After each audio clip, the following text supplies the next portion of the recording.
Students, मैंने जो previous videos बनाए हैं उनको आप लोगों ने पसंद किया है, बहुत अच्छी बात है। और बीएससी के लिए मैं आगे से आगे आपको मोटिवेट करता रहूँगा और आपके लिए और मैक्सिमम वीडियो बनाता रहूँगा, अपनी मैक्सिमम हेल्प आपको दूंगा। और आप मेरे चैनल पर मेरे साथ हैं।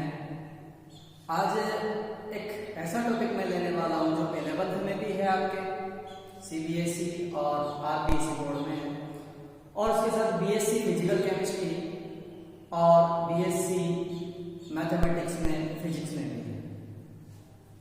रदरफोर्ड सोडी का नियम रेडियोएक्टिव वाला लेसन है, उसमें जो रेडियोएक्टिव एलिमेंट्स होते हैं वो किस प्रकार से अपना क्षय करते हैं, डिके करते हैं, ये तीनों चीजें एक ही है। रेट ऑफ रेडियोएक्टिव डिसइंटीग्रेशन और Rutherford Soddy law of radioactive decay. सबसे पहले रदरफोर्ड सोडी के नाम से बात करते हैं। तो रदरफोर्ड सोडी के नियम की बात करने से पहले मैं आपको कहना चाहूंगा कि बीएससी के लेटेस्ट वीडियो और लेटेस्ट अपडेट्स प्राप्त करने के लिए मेरे चैनल को सब्सक्राइब करें, ताकि एग्जाम ओरिएंटेड जो मैं क्वेश्चन डालता हूँ उससे आपके अधिक से अधिक हेल्प हो सके और आप एग्जाम ओरिएंटेड क्वेश्चन पढ़ सके और अपने जो एग्जाम है उसमें अच्छा क्वालिफाई कर सके। तो लेट्स स्टार्ट रदरफोर्ड सोडी। तो रदरफोर्ड सोडी क्या कहता है? रदरफोर्ड सोडी कहता है किसी पदार्थ के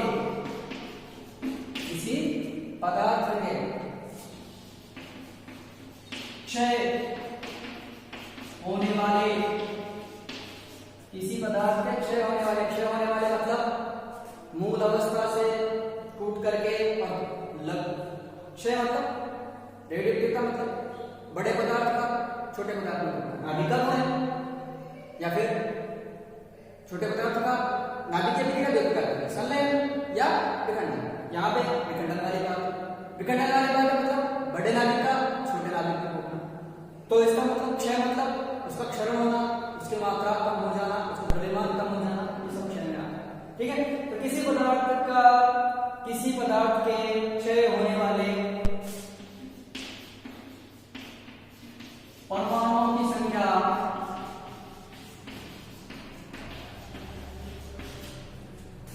पदार्थ के सक्रिय परमाणुओं के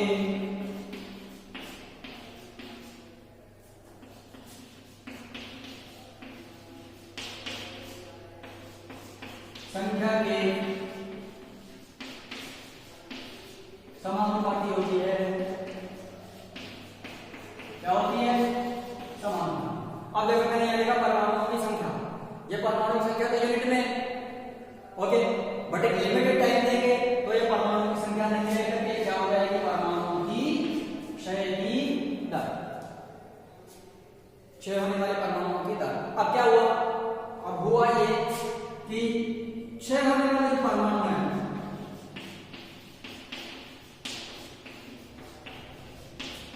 इनके परमाणुओं की संख्या में जो परिवर्तन आया,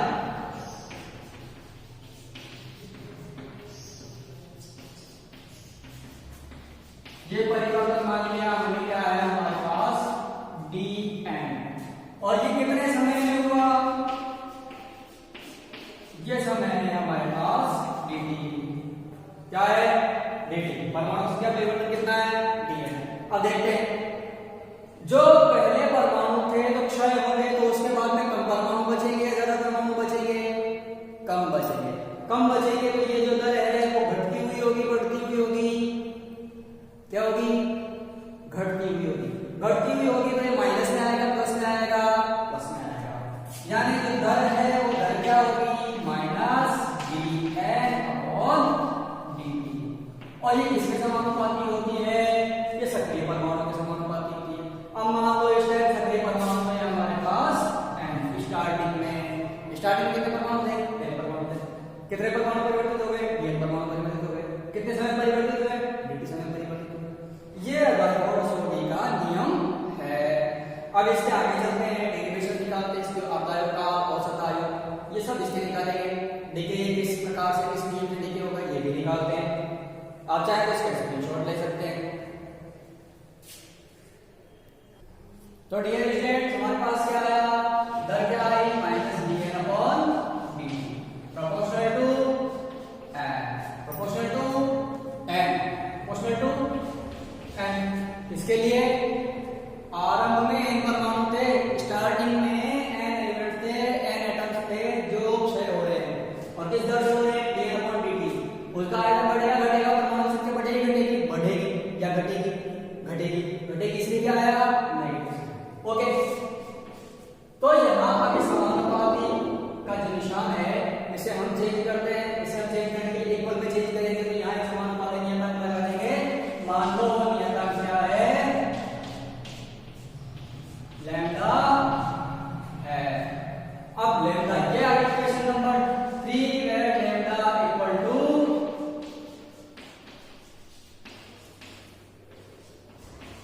समानुपाती नियतांक।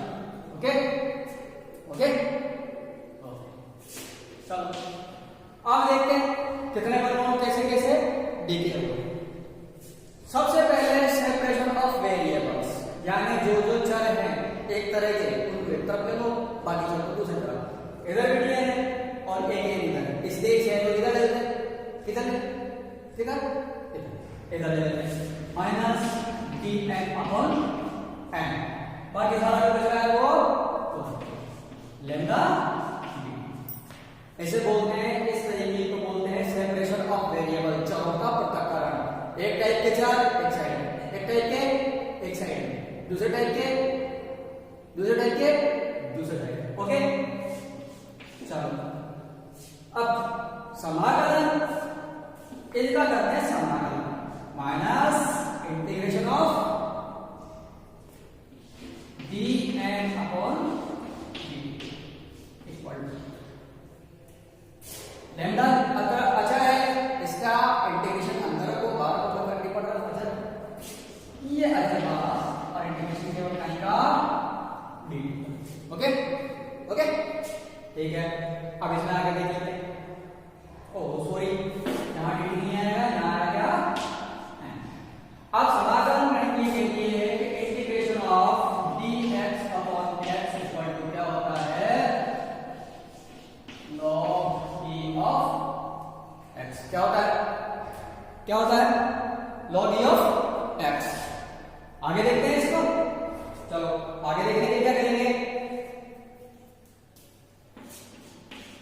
ये आना चाहिए पॉजिटिव में, कहीं में आना चाहिए पॉजिटिव, पॉजिटिव आना चाहिए, पॉजिटिव करके दिया जाएगा, क्या हो जाएगा, नेगेटिव, नेगेटिव हो जाएगा। इसको इधर भेज देते हैं, तो इसको बना दिया हमने, यही बिंदु बिंदु, इसको बना दिया हमने नेगेटिव, इसको बना दिया हमने पॉजिटिव। ठीक है, ओके, आगे चलते। तो यहां से हमारे पास मिला क्या, log e और यहां से क्या मिला, -λ t है, integration of dx equal to x। दो समाकलन के बोलने का हमारे यहाँ, और एक अभी तक निश्चित समाकलन नहीं, समाकलन दो प्रकार, निश्चित समाकलन, अनिश्चित समाकलन। निश्चित समाकलन में जो आता है वो फिक्स होता है, पर अभी अपने को पता नहीं है कौन से समय के लिए, स्टार्टिंग वाले समय के लिए या एंड वाले समय के लिए या मिड वाले समय के लिए। तो इसमें एक समाकलन नियतांक को और जोड़ दिया जाता है, वो क्या कहलाता है, अब इस समाकलन नियतांक का मान निकालते हैं, इस समाकलन नियतांक का भी मान निकालते हैं। स्क्रीनशॉट लेना चाहो स्क्रीनशॉट ले लो, ये है हमारे पास क्वेश्चन नंबर 2, ये हमारे क्वेश्चन नंबर 2 है। अब ठीक है, हमें सी का मान ज्ञात करना। सबसे पहले इनिशियल कंडीशन पे चलते हैं, कौन सी पे, कौन सी पे, इनिशियल कौन सी पे, आरंभिक कंडीशन में परमाणुओं की संख्या कितनी थी, कितनी थी भाई, मान लेता हूं मैं परमाणुओं की संख्या थी जो थी n0। कब, t बराबर 0 सेकंड पर, t बराबर 0 सेकंड पर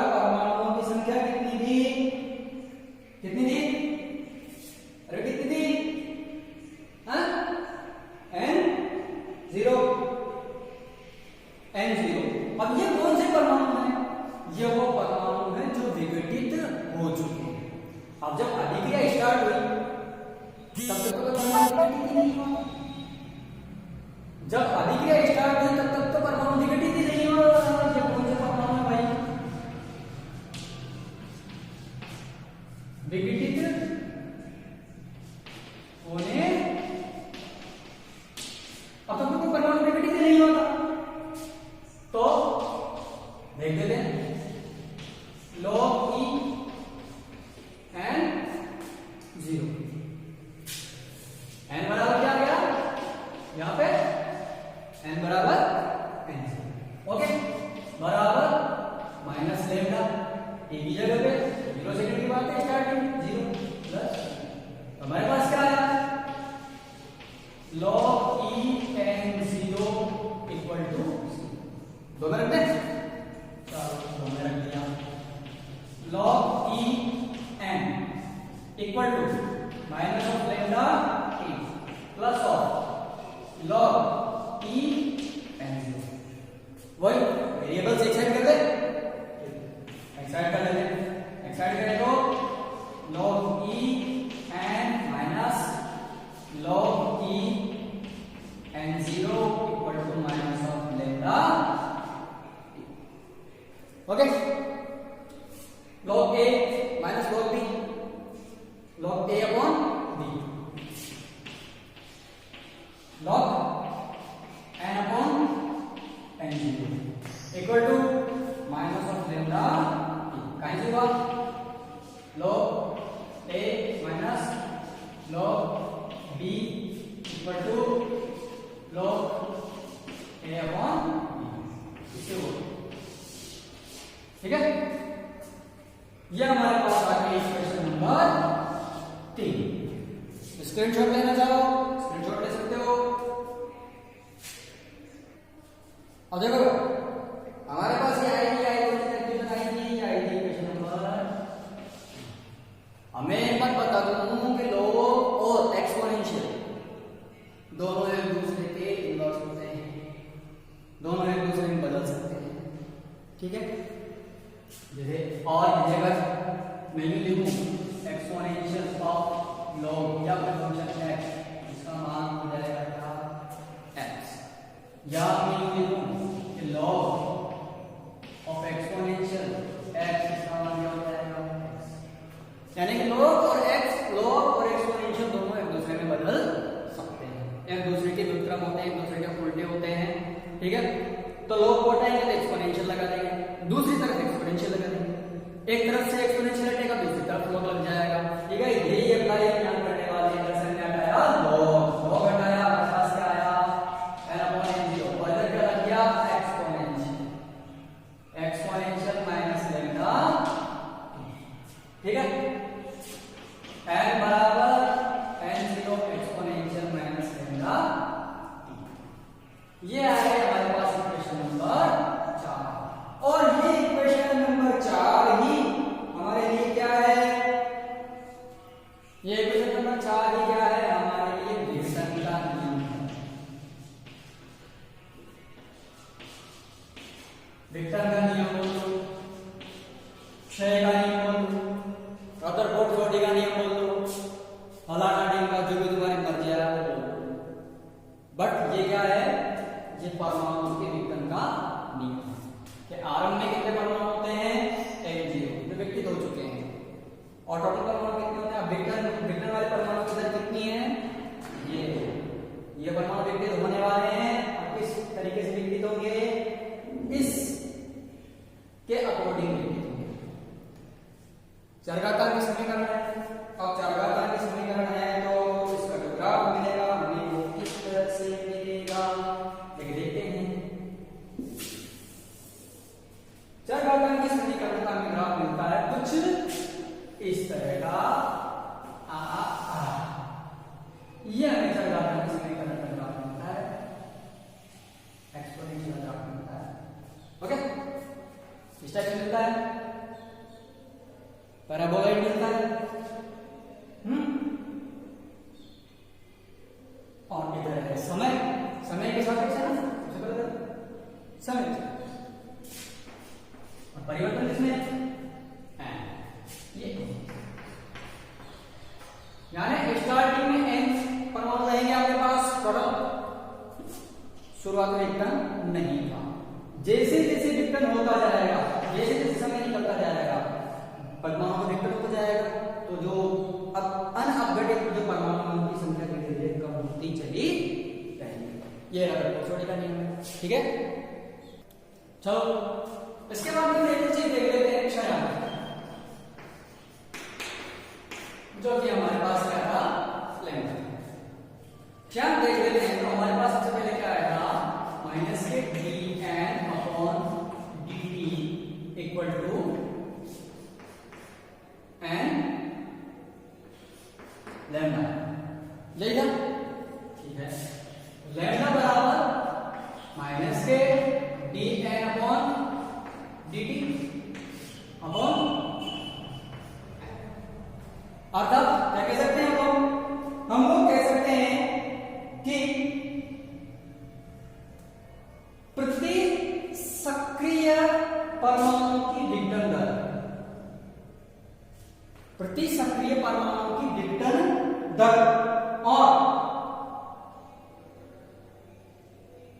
उसके बाद में प्रति सक्रिय परमाणु की विघटन दर और क्या लिखते हैं, नीचे है एन, आरंभिक परमाणु संख्या का अनुपात। ये क्या कहलाता है, क्या कहलाता है, प्रति सक्रिय परमाणु विघटन दर क्या कहलाती है, क्या कहलाती है, क्या कहलाती है, क्षयान कहलाती है।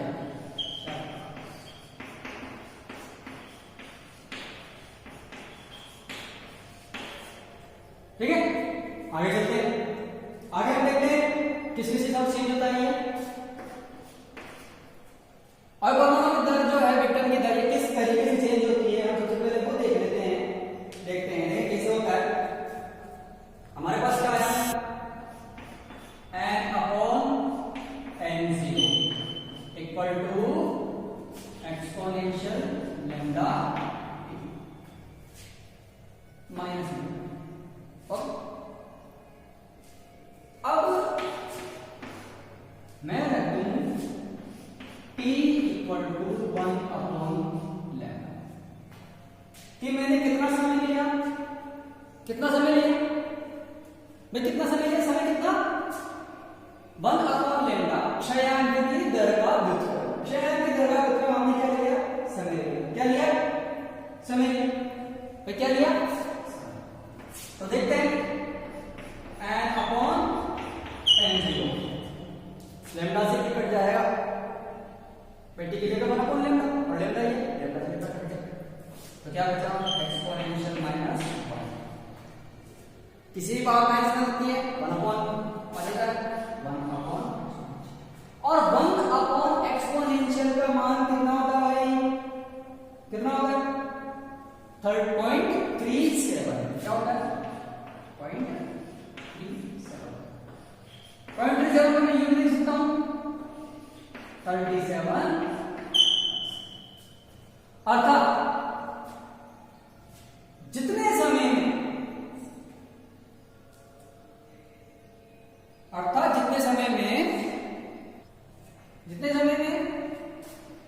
जितने समय में क्षयित होने वाले परमाणु की संख्या, क्षय के बाद में बचे हुए परमाणुओं की संख्या अपनी मूल संख्या का कितना रह जाती है, 1/e, अपनी मूल संख्या का क्षय होने के बाद में परमाणुओं की संख्या 1/e रह जाती है। तो वो समय देखिए, जितने समय में मैं इसको लिख दूं हिंदी में, लिख देता हूं, जितने समय में क्षय होने वाले हैं, विघटित होने वाले हैं,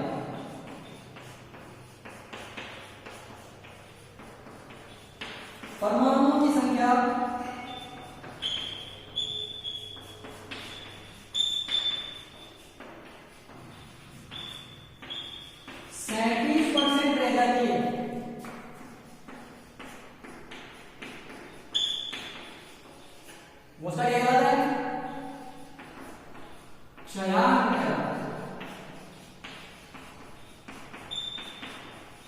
क्षयांक कहलाता है। क्या कहलाता है? क्षयांक कहलाता है। इसका स्क्रीनशॉट ले लो।